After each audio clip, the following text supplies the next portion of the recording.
రెడ్డిగా బులెటిన్లో breaking news అందుతోంది. YCP నేత మాచర్ల మాజీ ఎమ్మెల్యే పిన్నెల్లి రామకృష్ణారెడ్డి అరెస్టుకు రంగం సిద్ధమైనట్లుగా తెలుస్తుంది. ఈవీఎం ధ్వంసం సహా 3 హత్యాయత్నం కేసులు ఆయనపై నమోదయ్యాయి. ఇక వీటిపై పిన్నెల్లి హైకోర్టును ఆశ్రయించగా ఈ రోజు వరకు పిన్నెల్లిని అరెస్టు చేయవద్దంటూ ధర్మాసనం తీర్పునిచ్చింది. ఇక నేటితో ఆ గడువు ముగియనుంది. దీంతో నరసరావుపేటలో పిన్నెల్లి నివాసం ఉంటున్న అనిల్ కుమార్ యాదవ్ ఇంటి వద్ద భారీగా పోలీసులు మోహరించారు.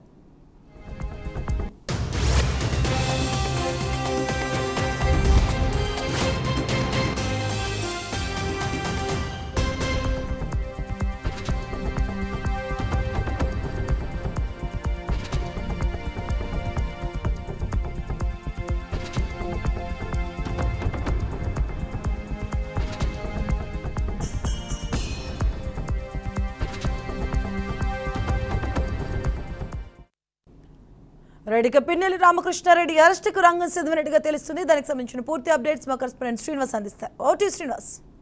మధు, పల్నాడులో ఇంకా హై టెన్షన్ వాతావరణం కొనసాగుతున్నటువంటి పరిస్థితి. ముఖ్యంగా నషాపేటలో పిన్నెల్లి రామకృష్ణారెడ్డి ఉంటున్నటువంటి అనిల్ కుమార్ ఇంటి వద్ద భారీ సంఖ్యలో పోలీసులు మోహరించారు. మఫ్టీ డ్రెస్లో ఉన్నారు. అలానే అదనపు బలగాలు కూడా మోహరించినటువంటి పరిస్థితి కూడా ఉండటం జరిగింది.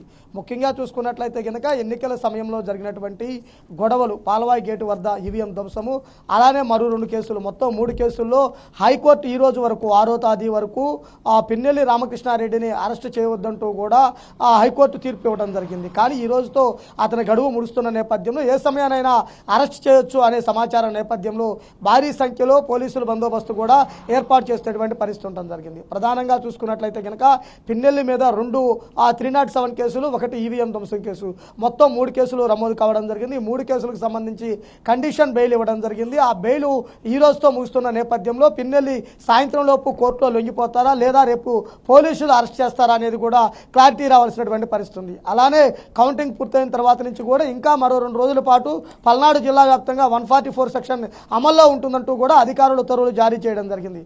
ముఖ్యంగా చూసుకున్నట్లయితే కనుక పల్నాడుకి రాష్ట్రంలోనే చెడ్డ పేరును తీసుకొచ్చినటువంటి పరిస్థితి ఉంది. పల్నాడు జిల్లా మొత్తం మీద 7 చోట్ల ఈవీఎం ధ్వంసం జరిగింది. ఆ 7 చోట్ల కూడా కేసులు నమోదు చేసినటువంటి పరిస్థితి కూడా ఉండటం జరిగింది. అయితే ముఖ్యంగా పాలవాయి గేట్ జంక్షన్ వద్ద జరిగినటువంటి ఈవీఎం ధ్వంసం దానిలో స్వయంగా సిట్టింగ్ ఎమ్మెల్యేగా ఉన్నటువంటి అప్పుడు పిన్నెల్లి రామకృష్ణారెడ్డి వెళ్ళి ఈవీఎంను ధ్వంసం చేసినటువంటి సీసీ ఫుటేజ్ బయటికి రావటము, అక్కడ కేసు నమోదు కావడం, ఈ రచ్చంతా జరగడం జరిగింది.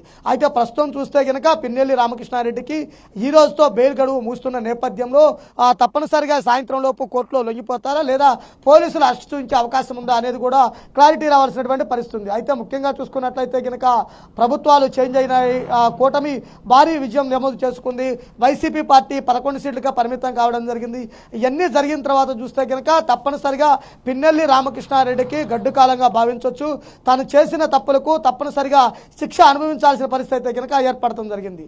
ముఖ్యంగా చూసుకున్నట్లయితే కనుక పల్నాడులో అల్లర్లకు కారణమైనటువంటి వ్యక్తిగా పిన్నెల్లికి ముద్రపడింది. ఆ పిన్నెల్లిని తప్పనిసరిగా కోర్టు శిక్షించాలని కూడా ప్రజలు డిమాండ్ చేస్తున్నారు. ఎట్ ప్రెజెంట్ సిచ్యువేషన్ ఎలా ఉంది? ఎందుకంటే పిన్నెల్లి గతంలో కూడా ఆయన అజ్ఞాతంలోకి వెళ్ళడం జరిగింది. తర్వాత మళ్ళీ సడన్ గా ఆయన బయటికి రావడం జరిగింది. ఎట్ ప్రెజెంట్ అనిల్ యాదవ్ ఇంటి దగ్గర ఆయన ఉన్నట్టుగా తెలుస్తుంది. అక్కడ సిచ్యువేషన్ ఎలా ఉంది ఎట్ ప్రెజెంట్?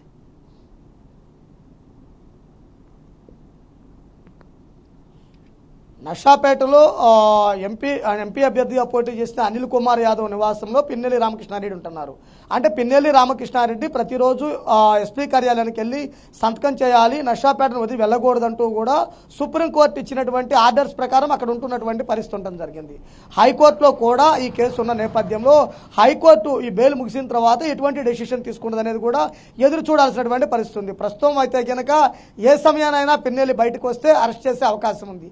అలానే కోర్టు ఆంక్షలకు లోబడి పిన్నెల్లి ఉండాల్సినటువంటి పరిస్థితి ఉన్న నేపథ్యంలో మఫ్టీలో పోలీసులు ప్రహారా కాస్తున్నారు. మరోవైపు 144 సెక్షన్ నేపథ్యంలో అక్కడ ప్రత్యేక కేంద్ర బలగాలు నషాపేట అంతా కూడా ప్రహారా కాస్తున్నటువంటి పరిస్థితి ఉంది. ముఖ్యంగా చూసినట్లయితే కనుక రాష్ట్ర వ్యాప్తంగా కూడా ప్రధాన hot topic Pinnelli case. Pinnelli Ramakrishna Reddy case ఏం జరుగుతుంది, ఎప్పుడు అరెస్ట్ చేస్తారు, ఎప్పుడు లొంగిపోతారు, అసలు ఎటువంటి డెసిషన్ తీసుకుంటారనేది కూడా ప్రతి ఒక్కరూ చర్చించుకున్న పరిస్థితి ఉంది. అయితే పిన్నెల్లి రామకృష్ణారెడ్డి ఉన్నటువంటి నివాసం వద్ద భారీ స్థాయిలో పోలీసులు అయితే మోహరించి ఉన్నారు. Right, thank you Srinivas.